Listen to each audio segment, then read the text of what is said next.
untuk kategori pelanggaran berat dapat dituntut dan dapat dituntut ancamannya adalah pemberhentian tidak dengan hormat.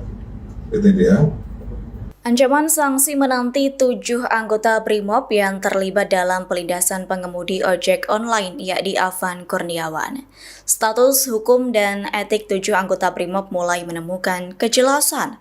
Menurut Kepala Biro Pertanggungjawaban Profesi Divpropam Polri, Brigjen Pol Agus Wijayanto, seluruh proses etik dilakukan secara terbuka.